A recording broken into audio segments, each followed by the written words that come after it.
नमस्कार, आप देख रहे हैं संवाद 365। मैं हूं आपके साथ दिग्विजय सिंह चौहान। देश और प्रदेश में क्या कुछ बड़ा चल रहा है, 5 कौन सी वो बड़ी खबरें हैं जो आपको जाननी चाहिए, वो खबरें आपको बताएंगे। सबसे पहले इस प्रोग्राम में जो खबरें हम आपको दिखाएंगे उनकी सुर्खियों पर नजर डाल लेते हैं। आखिर कौन कौन सी वो 5 बड़ी खबरें हैं। दुनिया भर में आज मनाया जा रहा है अंतर्राष्ट्रीय महिला दिवस। विभिन्न क्षेत्रों में महिलाओं की उपलब्धियों को किया जा रहा है नमन। देश भर के कई शहरों में कार्यक्रमों का आयोजन। प्रधानमंत्री, राष्ट्रपति समेत कई हस्तियों ने दी शुभकामनाएं।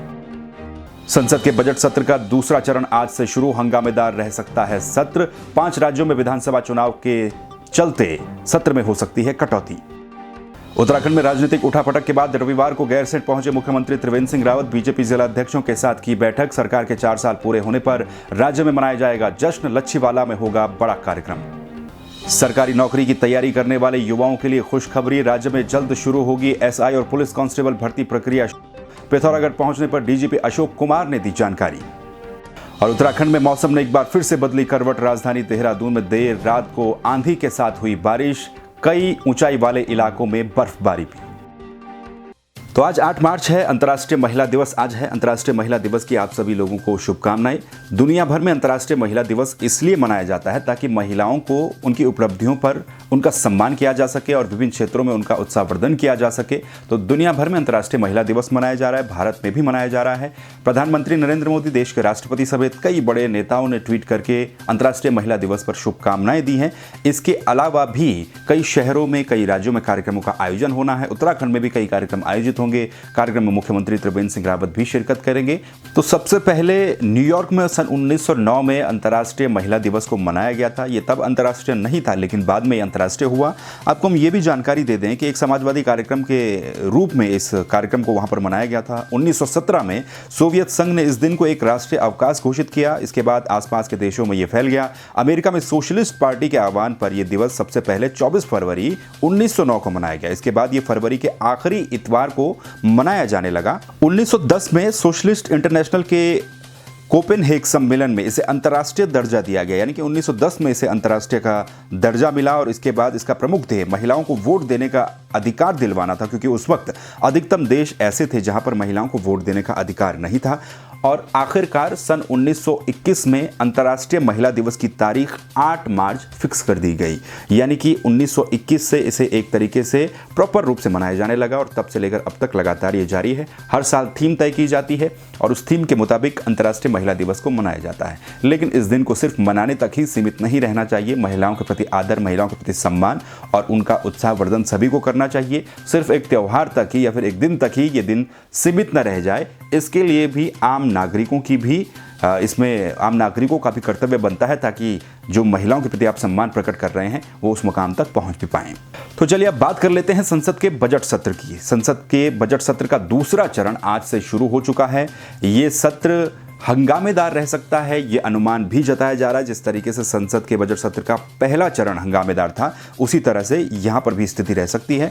19 जनवरी से शुरू होकर 28 फरवरी तक पहला सत्र चला था, पहला चरण चला था इस बजट सत्र का। बजट वित्त मंत्री ने पेश किया था और उसके बाद अब दूसरा सत्र आज से शुरू है। हालांकि ये भी आशंका जताई जा रही है कि इस सत्र की जो टाइमिंग है उसमें कुछ कटौती हो सकती है, क्योंकि 5 राज्यों में विधानसभा के चुनाव भी होने हैं। तो आपको ये भी बता दें कौन कौन से वो 5 राज्य हैं जिनमें विधानसभा के चुनाव होने हैं और उसके बाद उसके तहत इस सत्र में कटौती की जा सकती है।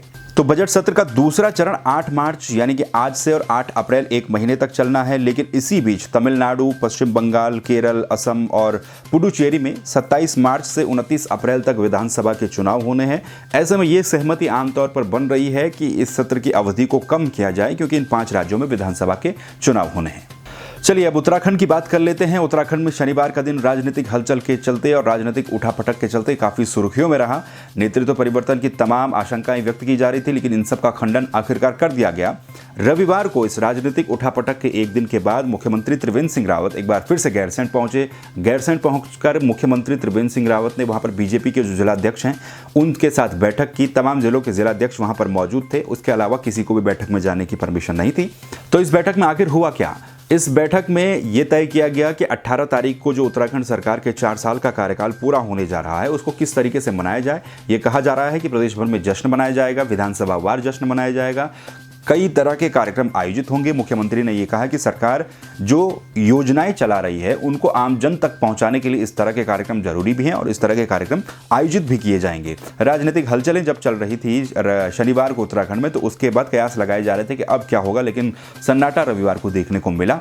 ये कार्यक्रम तय किया गया कि मुख्य कार्यक्रम जो उस दिन होगा प्रदेश सरकार के 4 साल के कामकाज पर, वो लच्छीवाला में आयोजित किया जाएगा। इस बड़े कार्यक्रम में केंद्रीय मंत्री नितिन गडकरी शामिल होंगे और इसके अलावा राज्य की अलग अलग विधानसभाओं में ये कार्यक्रम आयोजित किए जाएंगे। तो मुख्यमंत्री त्रिवेंद्र सिंह रावत ने वहां पर कार्यकर्ताओं के साथ बैठक की। इसके अलावा आज भी अंतर्राष्ट्रीय महिला दिवस के मौके पर भी मुख्यमंत्री का कार्यक्रम है गैरसैंण में, वहां पर वो रहेंगे। तो चलिए, अब आप सभी लोगों के लिए खुशखबरी, वो लोग जो लोग नौकरी की तैयारी कर रहे हैं, सरकारी नौकरियों की तैयारी कर रहे हैं। दरअसल उत्तराखंड में जल्द ही एसआई और पुलिस कांस्टेबल के पदों पर भर्ती प्रक्रिया शुरू होने जा रही है। अपने जनसंवाद कार्यक्रम पर उत्तराखंड के डीजीपी अशोक कुमार तमाम जिलों में जा रहे हैं। तमाम जिलों में जाकर के वो लोगों की समस्याएं सुन रहे हैं। इसी सिलसिले में वो पिथौरागढ़ पहुंचे थे। पिथौरागढ़ में उन्होंने ये खुशखबरी दी है कि प्रदेश में जल्द ही पुलिस की भर्ती प्रक्रिया शुरू हो जाएगी। एसआई के पदों पर और कांस्टेबल के पदों पर जल्द से जल्द ये भर्ती प्रक्रिया शुरू होने जा रही है। तो डीजीपी अशोक कुमार ने यह भी बताया कि एसआई के करीब 167 पद हैं, जिन पर मार्च महीने से ही भर्ती प्रक्रिया को शुरू करने की कोशिश की जा रही है। इसके अलावा करीब 2000 कांस्टेबल के पद हैं। इन 2000 कांस्टेबल के पदों पर मई के महीने में भर्ती प्रक्रिया शुरू हो सकती है। पुलिस भर्ती के अलावा अशोक कुमार ने यह भी जानकारी दी है कि जो चीन और नेपाल की सीमा से सटे हुए क्षेत्र हैं, क्योंकि पिथौरागढ़ आप जानते हैं कि बॉर्डर का इलाका है, तो उन क्षेत्रों में 11 चौकियां खोलने के लिए भी मुख्यमंत्री त्रिवेंद्र सिंह रावत ने मंजूरी दी है। ये 11 पुलिस चौकियां इन सीमांत क्षेत्रों में खोली जाएंगी ताकि कानून व्यवस्था और जो बाकी की चीजें हैं उनको वहां पर मैनेज किया जाए। जब रोजगार की बात हम कर ही रहे हैं तो इसी से जुड़ी हुई एक और खबर, एक और अपडेट आपको ये दे देते हैं। उत्तराखंड अधीनस्थ सेवा चयन आयोग के द्वारा करीब 3700 पदों पर जो आवेदन मांगे गए थे, उसमें आवेदन करने वालों की संख्या करीब 4.5 लाख पहुंच चुकी है। आप ये अंदाजा लगा सकते हैं कि जब भी कोई भर्ती निकलती है तो उसके लिए कितने बेरोजगार लाइन में खड़े रहते हैं। ये आंकड़े साफ तौर पर बताते हैं। 3700 पद हैं जिनके लिए आवेदन मांगे गए थे अधीनस्थ सेवा चयन आयोग के द्वारा, और इन पदों पर करीब 4.5 लाख युवाओं ने, 4.5 लाख बेरोजगारों ने आवेदन किए हैं। इससे अनुमान लगाया जा सकता है कि रोजगार के प्रति छात्र कितने उत्सुक हैं, और क्योंकि काफ़ी लंबे समय से जो भर्ती प्रक्रियाएं हैं वो अटकी हुई हैं, तो ऐसे में ये भी उम्मीद जताई जानी चाहिए कि भविष्य में आने वाले कुछ महीनों में इन पदों पर भी भर्ती होगी और जो पुलिस कांस्टेबल और एसआई के जो पद हैं उन पर भी भर्ती होगी। तो चलिए, अब आखिरी खबर, 5वीं खबर। उत्तराखंड में मौसम ने एक बार फिर से करवट बदली है। शनिवार रात से ही ये सिलसिला जारी था, लेकिन रविवार दिन भर कई जगहों पर बादल छाए रहे। रविवार देर रात को राजधानी देहरादून में आंधी के साथ बारिश भी हुई। रात भर बारिश जारी रही। सुबह तक कई इलाकों में बारिश जारी रही, और इसके अलावा जो ऊंचाई वाले इलाके हैं वहां से बर्फबारी की खबरें भी रिपोर्ट की जा रही हैं। जो कि हाइट वाले इलाके हैं, पर्वतीय इलाके हैं, वहां पर बर्फबारी भी हुई है, ऐसी सूचना है। इसके अलावा मौसम विभाग ने यह भी अनुमान जताया कि आने वाले 1-2 दिन में इसी तरह से मौसम में हलचल रह सकती है। ये मौसम में हलचल क्यों हुई है? पश्चिमी विक्षोभ के चलते ये मौसम में हलचल बताई जा रही है।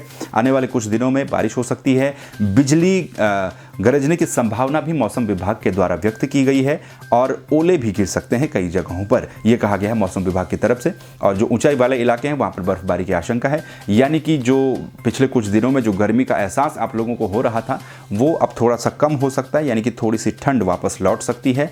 ऐसे में मौसम क्योंकि परिवर्तन हो रहा है तो आशंकाएं ये भी बताई जाती है कि कई तरह से आप बीमार भी हो सकते हैं, तो आपको अपना ख्याल भी रखना चाहिए। तो टॉप 5 में हमने आपको बताई इस वक्त तक की जो 5 बड़ी खबरें हैं, राज्य में क्या चल रहा है और देश में क्या चल रहा है, वो हमने आपको बताई है। आपको कार्यक्रम अच्छा लगा उसे शेयर कीजिए, लाइक कीजिए, हमारे चैनल को सब्सक्राइब कीजिए। देखते रहिए संवाद 365। फिर हाजिर होंगे एक नई वीडियो के साथ। नमस्कार।